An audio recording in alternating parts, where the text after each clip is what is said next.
We are ready to move forward with the next panel. It's titled Research and Drilling for Hydrocarbons in the Mediterranean, Geopolitical Balances and Deposit Exploitations. My name is Alexandros Kontis. I'm the editor-in-chief of Real News. And I'm really happy to have this panel with great, prestigious and esteemed speakers. I'd like to begin with Mr. Tassos Vlassopoulos, CEO of HELLENiQ Upstream. Dear Mr. Vlassopoulos, HELLENiQ Upstream currently holds the exploration and production rights in 6 offshore areas and is expected to be granted 4 new areas, together with 7 very soonly. We would love to hear more about your goals, your targets, what to expect from your program. Yes, thank you very much. Good morning, everybody. I'd like to thank for the kind invitation. I'm very happy to be actually here. HELLENiQ Upstream is a business unit of Hellenic Energy. So we've been, a company that holds, as you said, 6 licenses in the current system. So we have presence across the whole of the country, more or less, and we have de-risked to the extent of our obligations across the whole area, from a technical standpoint, the licenses. So we are together with Energean in Block 2, and we have 2 operated blocks, Ionian and Block 10, and we are also together with ExxonMobil in the 2 blocks of Crete. So in the last 5 years, we spent a lot of time and effort and money, of course, in order to be able to carry out 2D and 3D in our operated blocks, but also together with our partners, in the non-operated blocks. So we feel that we have been making a lot of progress. So obviously different type of blocks have got different levels of maturity in terms of the exploration program. The current blocks have got effectively total years of exploration phases of 8. So in some areas, we will be, doing different things than others. But soon, as you pointed out in the question, we will be entering into 4 new licenses together with Chevron, 2 south of Crete and 2 south of Peloponnese. Obviously, this actually will be at the beginning of the program. The program is 3 years for phase 1, 2 years phase 2, 2 more years for the phase 3. So once, we expect very soon to have the license ceremony for these blocks, and once we get going, from a legal standpoint, fully, then we will work closely with our stakeholders in the government, like Aris and Stefatos, Mr. Stefatos from Kerema, to actually plan for the seismic programs that we'll need to actually perform in the new licenses. So we are really at the beginning of the new journey, let's call it like that, of the new phase in the Greek exploration program in these 4 areas. So as everybody knows, first we will do 2D and then we'll do 3D, and obviously there are different times that we will have to take decisions of moving from one phase to another. So we look forward to working with our new partners in the case of the 4 areas, and with the existing partners, Energean and Exxon, in the other areas. So we're starting. Could you specify very soon? Are you ready for this? Soon means that once we have the licenses, and I think Mr. Stefatos will elaborate, a bit probably later on this, then there are certain times that you can perform seismic, certain in the year. There are 6 months that you cannot do that, because of the restrictions. Once we have we are effectively in the winter time is mostly the time that you shoot seismic. But this is something we will work closely with the operator, and obviously with Kerema, that are the government stakeholder. Okay, Let's move forward with the next speaker, Dr. Katerina Sardi, Managing Director, Energean Oil and Gas. Ms. Sardi, I'd like to focus on Block 2. What is the significance of the recently announced agreement regarding ExxonMobil's farm into concession, and what are the next steps that we should be expecting? Thank you. Thank you also the organizers for this invitation to sit in this panel. What is the significance? The significance is great, and I think it would expand in at least 4 dimensions. One is technical. The farming of a supergiant like ExxonMobil signifies the acknowledgement and the trust on the analysis and work and interpretation that has been done by the Greek geological team of Energean and with our partner Hellenic to analyze the 3D seismic data. Essentially, this is the high-level confidence showed by Exxon. The second dimension relates to risk sharing, the way that oil and gas concession agreements are structured in Greece. These are a royalty taxation-based regime. In practice, this means that if there are hydrocarbons, then exploitation and benefits do go to a certain percentage to the state, but the exploration business, which is a very risky and a very costly business, the whole cost lies with the concessionaire. So the entrance of Exxon essentially reduces the risk and the cost of this very significant first exploration part. Of course, it's an attempt of great strategic national significance. It has been discussed before, also in PTEC, that there has not been offshore exploration for 4 decades. Greece is returning back to exploration, hydrocarbon exploration, and is doing so with Block 2. And the 4th dimension is that it signifies a clear alignment of roles and expertise. So, in one hand, we have the understanding of the geology of the East Mediterranean, of Energean, the very good understanding of operational parts and the Greek specifics, both by Energean and Hellenic, and then the very extensive experience of Exxon with the project execution, with water development and high-risk exploration drilling. So this is where we are. This is the significance. I think it's the realization of what Mr. Joshua Vance said earlier. It's the concept, is the conversation, is we are now moving towards the construction, the realization of the exploration well, and I would also add a 4th C, this is commitment. So the next step is the commitment to and the progress towards the realization of the exploration well, possibly by the end of the year, early 2027. Possibly by the end of the year. Thank you. Thanks a lot. Mr. Aristofanis Stefatos, CEO of the Hellenic Hydrocarbons and Energy Resources Management Company. Dear Mr. Stefatos. Good morning. Right now there are 6 concessions in the exploration phase.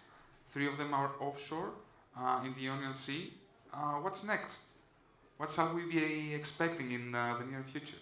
First of all, good morning to all of you. I'm really pleased to be here with you and also talking after our partners here, Hellenic Energy and Energean. I'm particularly pleased because a lot of work that has taken place the last years is now materializing in these very important next steps that we are all watching, and we are all hoping the best of success. We have to remember that there will be significant investments, extremely high investments with very high risk. All this is private investments, but at the end of the day, if we are successful, we will all benefit from them. So I'm also very pleased because, as it was pointed out, and I want to make it clear, it's going to be the first exploration well in deep water ever in Greece. And not only that, it's going to be the first time, and when I'm saying these comments now, you should forget a special part of Greece, which is the Kavala-Prinos area, because there has been a life of its own for the last 40 years.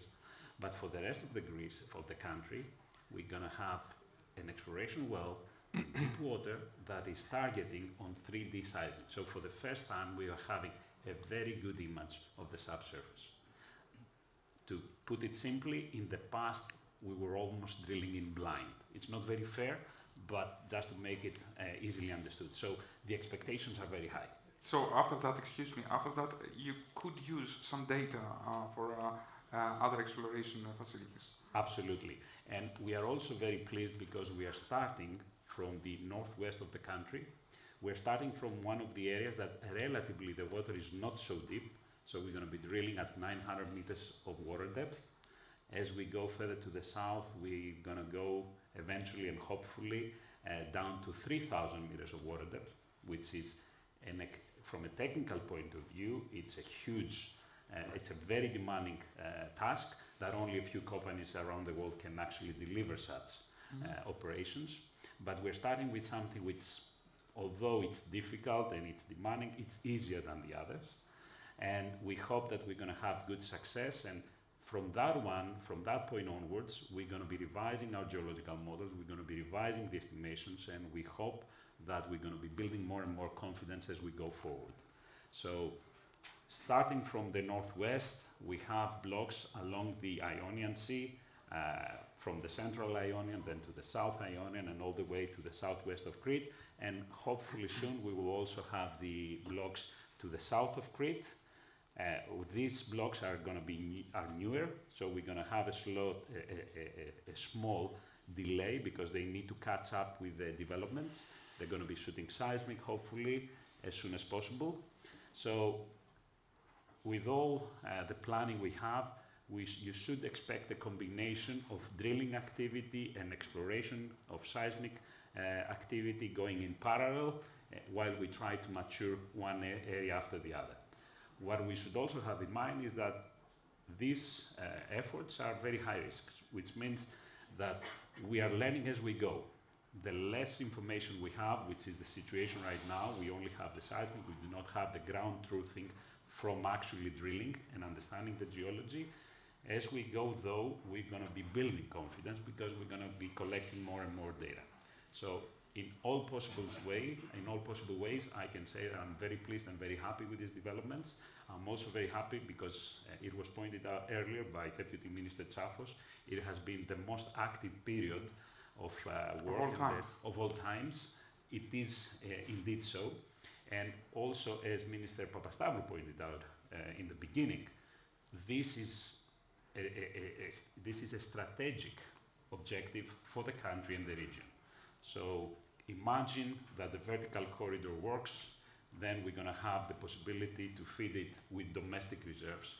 And that is a benefit, of course, for us, but also for the endeavor of the vertical corridor as well, because then we can provide quantities which are long-term contracts at much more competitive prices. Thanks a lot. And now it's time to be pessimistic and see how we could ruin all this. So good morning, Mr. Mathioulakis, Mr. Michalis Mathioulakis, Academic Director of Greek Energy Forum. I can't forget that back in March 2018, a Turkish Navy ship actually stopped planned drilling in the sea area of Cyprus. Could we see this kind of behavior repeat itself? Well, good morning, everybody, and thanks to the organizers for the invitation. I should say thank you for the question. However, it's a tough question, so we'll see how it goes. Well, could we see something like that happening again? We will see it as many times as we will allow it. Okay? As long as we allow such behavior, it will happen. There's Turkey, in particular, in this case, would have no reason to stop behaving like that unless we make it clear that we will not allow something like that to happen again. Things are different in Greece than the situation in Cyprus, regardless that also in the case of any in Cyprus, Greece should be active. However, these are different times, these are different fields. We wouldn't have any such issue in the Ionian. We shouldn't have any such issue in southwest and south of Crete. However, what I need to say is that in Greece we have, in the conversation we talk about that, you know what, Yes, we had this incident with Eni, the Italian company in Cyprus. Here we would be having American companies operating, and that's different. Well, we should not rely on companies to protect our rights, our territorial rights, and we should not rely on companies to have foreign policy. We had a big conversation in Greece in the autumn when Chevron announced that they're coming in. Exxon said that they're going to come to the Ionian, and we've been saying that this shows, proves our arguments about the fields that we cut and our exclusive economic zone and so on.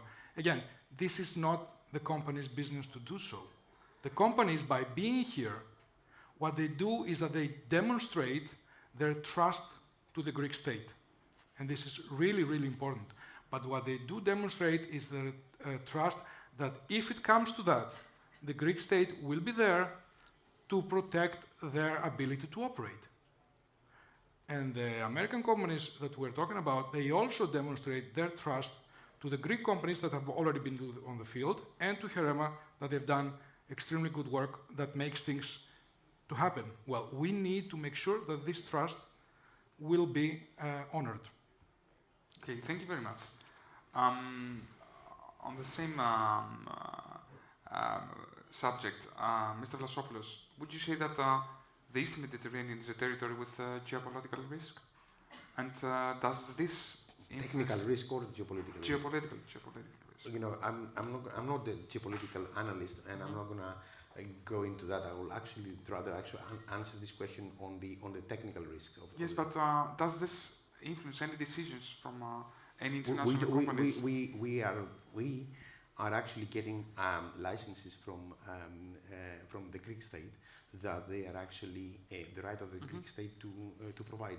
So we don't feel that we are having any risk on our licenses ourselves. So what about international companies which could participate in any joint ventures?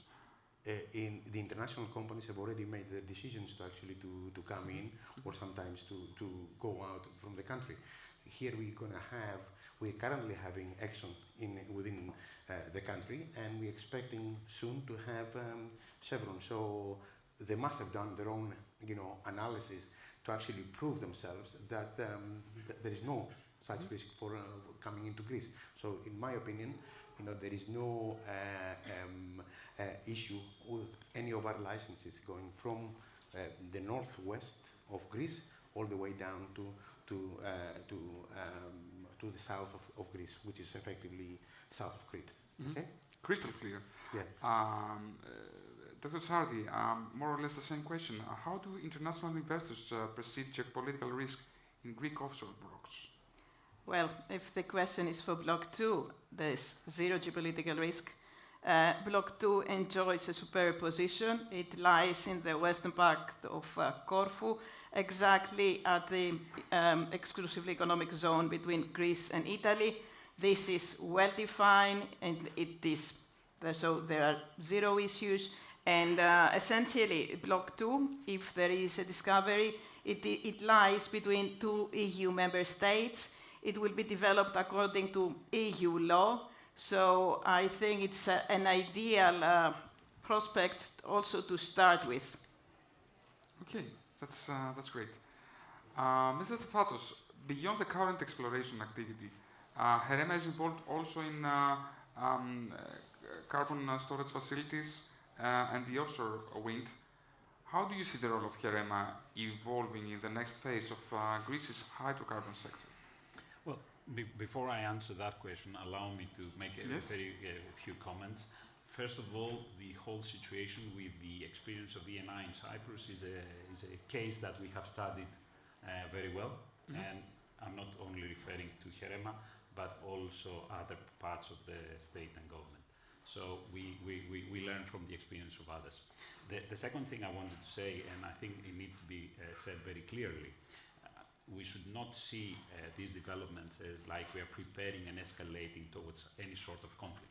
We are taking all the necessary action we have, and we are very confident, and I think that is, you don't need to believe me, believe the companies who are committing to invest significant capital of their own coming to Greece.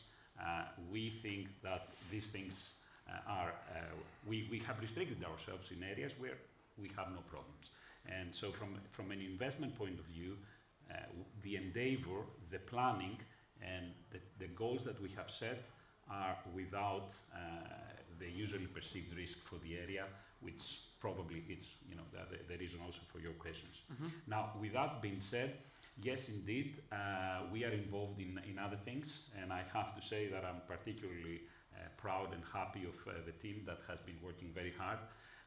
We are almost exhausted, I can say, because all the fields where we are involved, there is developments happening as we speak. We are making significant progress on the CCS front. We were recognized by the European Commission and we were given the honor to host in Greece the ICM Forum. It's the Industrial Carbon Management Forum in December, which was a very successful event. Greece is making significant steps forward, having a total policy where not only do we explore for hydrocarbons, but we're also taking very active measures to manage the greenhouse gas emissions, and this is one of the most important strategies we have in that direction. We are also involved in the offshore wind, as you pointed out, where we hope, and I think there was some articles recently, it is one of the milestones for the Recovery and Resilience Fund. I think we're going to soon see positive developments in that field, because Greece, we have the question marks, what we're going to do with hydrocarbons. I always like to say, yes, but we don't have the same question mark when it comes to renewables, so we're going to do everything we need to do in order to have the renewable energy and strengthen that component into our energy mix.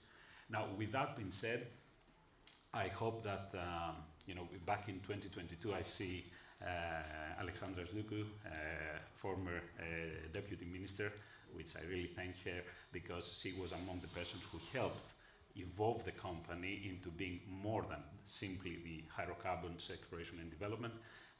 We have recently managed to get an approval for the growth of the company, so we hire more resources, which is we desperately need. And I think the important thing that for all of us to have in mind is that so far we have been doing a lot of planning, a lot of design, desktop exercise. We are now moving into the execution. And the execution is going to be demanding as well, because HEREMA is not treating the situation like, okay, what is our role and how far do we need to stretch? We try to be next to the investors, and we want to be next to them, solving if they have any problems, if there are any bottlenecks along the way. We will be next to them, supporting from the state side to solve these issues in the best possible way. So I think there's going to be a lot of work, and I really hope that we will soon have the necessary decisions from the government side that will show that we are making similar progress. Thank you. Thanks a lot, Mr. Stefatos. Mr. Mathioulakis, is the real value of Mediterranean hydrocarbons commercial or strategic? How do the governments perceive this? Is it a matter of this is my space, or is it a matter of actually making money and having progress in this factor, in this area? Well, it's always strategic, and it always has been, regardless of how we have been seeing things in the past, also on a European level. If you allow me first a comment on your previous questions, what we heard from the companies, I think it's really, really important hearing the companies saying the obvious, that there is no such thing like a geopolitical risk. This is really important. Nobody else has anything to say about what happens in Greek territorial waters rather than Greece. So this is really important that this is what we get from the companies. Now, back to the question. Yes, it is strategic. It's always been strategic. We have to realize one thing. When we're talking about countries, countries have a lot of things, roles to fulfill. Prosperity, security, human rights, and so on. Before all that, there is one thing that we begin with as each state. It's about preserving freedom, freedom of movement in the international system. The ability to do your policies without outside influence. Now, energy has a very, very particular ability. Energy can directly influence other countries. Economy can do this, but in a more long term. Energy can do it directly. Energy can also protect from others trying to exercise influence on your country. Therefore, anything that has to do with energy is purely in its base strategic, in the sense that it covers the most fundamental work of a state, which is preserving your freedom of movement. In that sense, hydrocarbon exploration serves exactly that function primarily. It gives countries the ability to either protect themselves from outside influence, like the case of hydrocarbons in Greece, where if we're lucky enough to actually find what we think that we will, this will give us a huge shield against outside influence. But also, it has the ability to give you a tool to exercise influence, positive influence, if you're a democratic European country like Greece, in the region, and help everybody move forward in a good way. Thanks a lot, Mr. Mathioulakis. And really, we should be expecting that in a few months, in the end of the year or in the beginning of 2027, we will be having important announcements and a historic moment for Greece in Block 2. I'd like to thank you all for this conversation. Thank you.